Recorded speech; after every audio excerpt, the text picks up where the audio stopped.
Les automobilistes ivoiriens et les usagers se sont réveillés avec une surprise agréable. Les prix du carburant baissent de 35 francs à la pompe. Le super passe de 715 francs à 680 francs CFA et le gasoil de 615 francs à 580 francs CFA. Une mesure qui satisfait naturellement automobilistes et usagers du transport en commun. Je constate que ce matin, en venant prendre du carburant à la station, que le prix a baissé. Merci au président de la République qui nous permet de bien vivre. À mon grand surprise, je viens, je donne 10 200, je dis il n'a qu'à me donner carburant 6 200. Or que 6 200 me faisait que 10 litres. Maintenant là, vraiment je vois que c'est très bien. Je vois que c'est augmenté à peu près 10 litres même encore. Donc vraiment je suis trop content matin là. Habituellement je prends 5 000 francs et ça me va dans les 6 litres. Et maintenant avec 5 000 francs j'ai peut-être dans les 8 litres, donc c'est un avantage pour nous. Si les automobilistes se frottent les mains, les usagers du transport en commun, eux, souhaitent une répercussion effective de la baisse des prix à la pompe sur le transport. Pour le carburant qui a baissé, je pense que c'est une bonne chose. Mais nous, on n'a pas de retour parce que le transport ne subit pas de baisse aussi à ce niveau. Parce qu'on a remarqué que c'est quand le carburant augmente que le transport aussi augmente. Mais quand le carburant baisse, le transport reste au même niveau. Rappelons-le, la Côte d'Ivoire s'est dotée d'un mécanisme automatique de fixation des prix à la pompe qui tient compte des variations du coût du pétrole à l'international. Des témoignages. Après l'incendie, elle ne pouvait pas se redresser. En tout cas, les deux pieds étaient collés avec les 4 interventions. On a pu décoller les deux pieds. Et des mots de remerciement. Si aujourd'hui, elle est arrêtée devant vous, c'est parce que vous avez vraiment tenu faire le soin. Des actes évocateurs soutenus par les victimes à l'occasion de l'édition 2015 de la Journée de la Solidarité.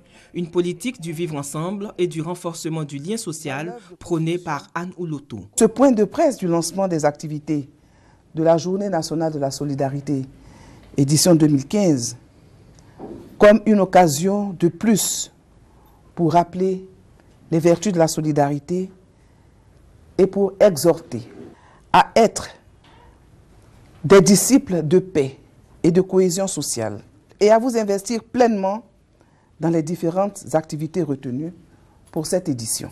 L'édition 2015 de la Journée nationale de solidarité aura lieu dans ce mois de septembre dans la région du Guémont. À la question des journalistes, à savoir pourquoi le choix de Diokwe, la ministre de la Solidarité indique que ce choix se justifie par le fait que les populations de la région du Guémont ont été très éprouvées par la crise post-électorale. Dans un tel environnement, il est judicieux que le gouvernement apporte sa contribution à l'effort de reconstruction nationale. Au terme de la Journée nationale de solidarité 2014, c'est plus de 500 millions de francs CFA de prise en charge pour près de 2000 victimes. Le poisson, considéré comme un aliment santé par les nutritionnistes et véritable rempart contre les maladies cardiovasculaires, célébré à une 60aine de kilomètres d'Abidjan. Le festival du poisson de Jacquesville, et cela a raison. Le pays a été confronté à une situation concernant la maladie Ebola. Donc du coup, nous nous sommes sentis comme étant le relais du gouvernement pour amener la population à tourner le dos à la viande de brousse et à faire face au poisson que nous savons être un aliment assez complet. Le poisson, une alternative à propos. Sur le site, différents mets et qualités de poisson en soupe, en grillade et même à l'étouffer. Je me suis dit, bon, à l'étouffer, bon, comme les gens ne se connaissent pas trop, est-ce que ça va prendre? Dieu merci, j'ai fait, ça a pris. Ils ont aimé et ils passent toujours la commande. Le poisson bien apprécié des visiteurs venus d'ailleurs, en groupe et d'autres en famille. Le poisson est beaucoup plus nourrissant que la viande. Donc c'est à ce titre-là même que nous avons voulu même nous essayer. Et je vous assure que vraiment, on ne le regrette pas. Faire du poisson l'essentiel de la pratique alimentaire, l'objectif des initiateurs du Festival du Poisson 2e édition. Prochaine étape, fin 2015. Le cadavre de ce mammifère des océans de plus de 11 mètres de long et pesant entre 8 et 10 tonnes gisait sur cette plage d'Assini, aux abords du village de Mangouassé, depuis le 21 août 2015, date à laquelle il s'est échoué à cet endroit. Le cétacé en décomposition avancée causait des désagréments aux usagers et aux populations riveraines. Ce lundi 31 août 2015, les équipes du Centre ivoirien anti-pollution CIAPOL se sont déployées pour l'opération d'enlèvement de ce géant des mers. Après plusieurs heures, l'opération s'est finalement achevée avec succès aux alentours de 21h30 ce même jour. La carcasse de l'animal a donc été enlevée et ensevelie et la plage a été assainie avec le concours des populations mais surtout d'une imposante pelleteuse. Nous avons creusé une fosse et nous avons mis la baleine dedans. Je pense que la population riveraine des plages d'Assini peut vaquer à leur occupation et respirer de l'air frais. Les riverains soulagés par cette opération d'enlèvement ont exprimé leur satisfaction. Nous sommes contents parce qu'il y avait trop le dos là qui nous gênait. Le cachalot est une sorte de grande baleine à dents dont la taille en fait le plus grand carnivore du monde. Il peut peser jusqu'à 16 tonnes. Les causes de l'échec de cet animal sur la plage d'Assini demeurent inconnues. Mais selon les experts sur place, le cétacé aurait pu être piégé par la baisse de la marée lors d'une partie de chasse. Kendra, 10 ans, et déjà des rêves de défiler sur le thé, plein la tête. Pour son premier défilé, la fillette et une quarantaine d'autres enfants possèdent déjà des réflexes de professionnels.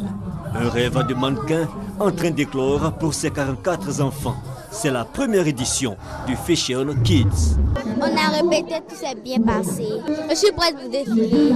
Fashion Kids, une initiative de Sovafrima Models, une école pour mannequins. Ces enfants ont été retenus suite à un casting. La Fashion Kids, c'est la mode à travers les enfants en fait. Nous savons que les enfants s'habillent, ils ont besoin aussi d'être valorisés. Et à travers cet événement, je veux montrer aux parents, à tout le monde, que les enfants aussi ont besoin de s'exprimer dans la mode. 15h30, le ton est donné. Des bébés mannequins radieux, alliage de glamour, de chic et de beauté. L'innocence donc sur le thé. Des tenues scolaires à la tenue traditionnelle passant par des tenues de ville, œuvre de créateurs spécialisés dans la couture pour enfants.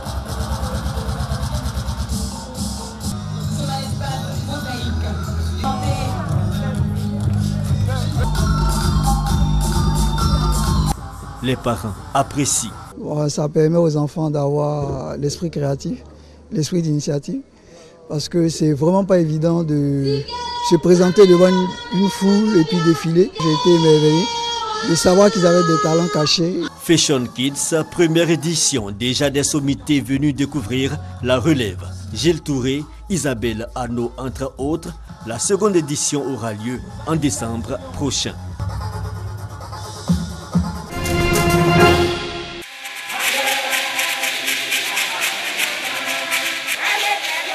Chanter, c'est prier 2 fois. Et voilà 40 ans que la chorale John Aoui de l'église Ariste d'Anono s'y met pour aider les membres de la communauté à entrer en communion avec Dieu. Une mission qui leur a valu bien des lauriers, mais également quelques difficultés. Ce 40e anniversaire est donc le lieu de faire le point. Les premiers problèmes, on le sait, dans un groupe, c'est le problème de l'organisation, le problème d'entente. Ça, dans la vie des hommes, ça ne manque pas. Maintenant, nous sommes une chorale, on est très sollicités. Le premier problème que nous rencontrons, c'est le problème de finances. Comment organiser nos voyages quand on nous invite. Voilà, ça c'est le plus grand problème de la chorale. Les autres problèmes qu'on arrive à les surmonter.